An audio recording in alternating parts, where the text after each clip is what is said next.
What if I told you that just 4 trades could generate $1,200 from a $10,000 account while risking only 1% per trade? In this video, I'm going to break down all 4 trades and show you exactly where the entries came from, why they worked, and how you can start identifying the same opportunities on your own charts. Looking at this Bitcoin 15 minutes chart, we can clearly see price is trending lower. Notice how price doesn't move straight down. It drops, pauses, it retraces higher and then continues lower. That temporary move against the trend is called a pullback. A pullback is simply price taking a breather before deciding whether to continue in the direction of the trend. The key is identifying where that pullback is likely to end. In this example, price pulls back directly into a descending trend line. At the same time, price remains below the 50 EMA, confirming the bearish trend. Once price reaches the trend line, buyers begin losing momentum. We then get bearish engulfing candles, confirming the sellers are now in control. As soon as this bearish engulfing candle closes,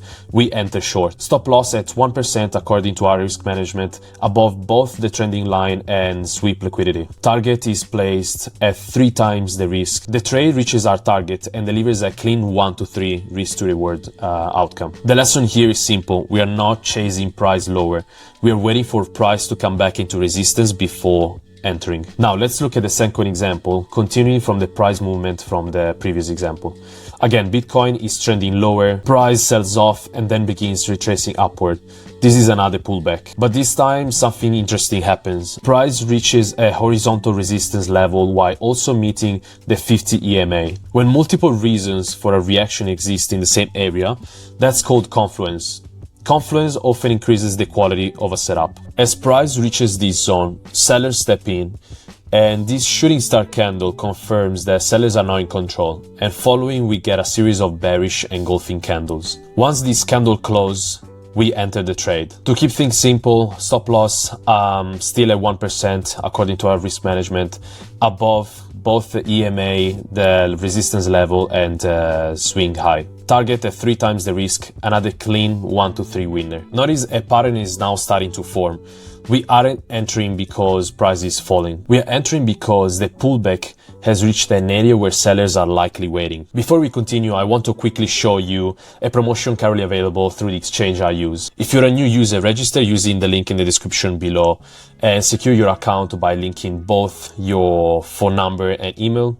Deposit at least 100 USDT and complete 1000 USDT in trading volume. You'll unlock rewards worth up to 850 USDT and gain access to up to 100 leverage on futures trading. For larger traders, if you deposit 10,000 USDT and maintain that balance for 3 consecutive days, you can unlock rewards worth up to 4,000 USDT together with access to 20 leverage. And for high volume traders, once your cumulative trading volume reaches 200 million USDT, you can claim up to 10,500 USDT in future bonuses. Now, what exactly is a futures bonus? Think of it as an additional margin that can be used inside your futures account. It allows you to open larger positions while committing less of your own capital, improving capital efficiency and giving you more flexibility when managing trades. Of course, leverage increases both profits and losses, so always manage risk properly. This next setup demonstrates another common pullback behavior. Bitcoin spent some time consolidating around this support level. Eventually, this support breaks.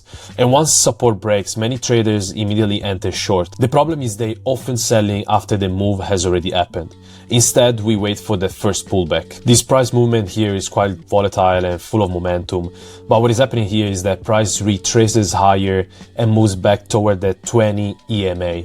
The 20 EMA acts as dynamic resistance. As price reaches the EMA, we get a series of bearish engulfing candles, putting a lot of pressure and driving the price down. Considering the high volatility in this exact moment, I will wait for this bearish engulfing candle to close and immediately enter to ride this momentum. Stop loss above the pullback high, this time 0.5% considering the momentum and that we are playing a little bit riskier. The target at 3 times the risk, approximately, the market rolls over and delivers another clean 1 to 3 winner. This is one of the most common pullback setups you see in strong trends. Now let's finish with the final example. Price is clearly trending lower and then begins another retracement right here. Again, this retracement is simply a pullback against the dominant trend. This time the 20 EMA sits directly between two resistance levels. That creates a high confidence area. Instead of entering immediately, we wait for confirmation. The market starts rejecting all these zones here till a bearish engulfing candle appears and breaks through the support level,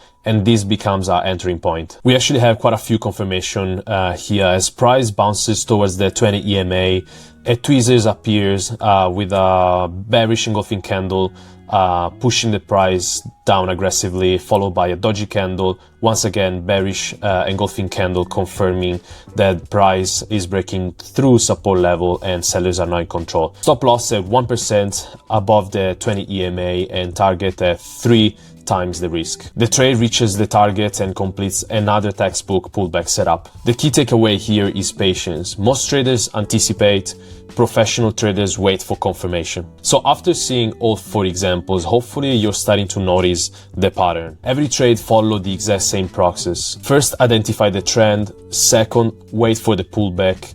And third, identify an area where the pullback is likely to end. That could be a support or resistance level, a trend line, or the 20 and 50 EMA, or why not even better, a combination of multiple factors. Finally, we wait for confirmation before entering. If you ever felt like you're constantly entering too late, buying the top of a move, selling the bottom, or getting stopped before the market goes your way, there's a good chance you're chasing price instead of waiting for pullbacks. If you found this video valuable, subscribe to the channel because every week I break down real Bitcoin trades, market opportunities, and practical trading strategies that you can apply immediately.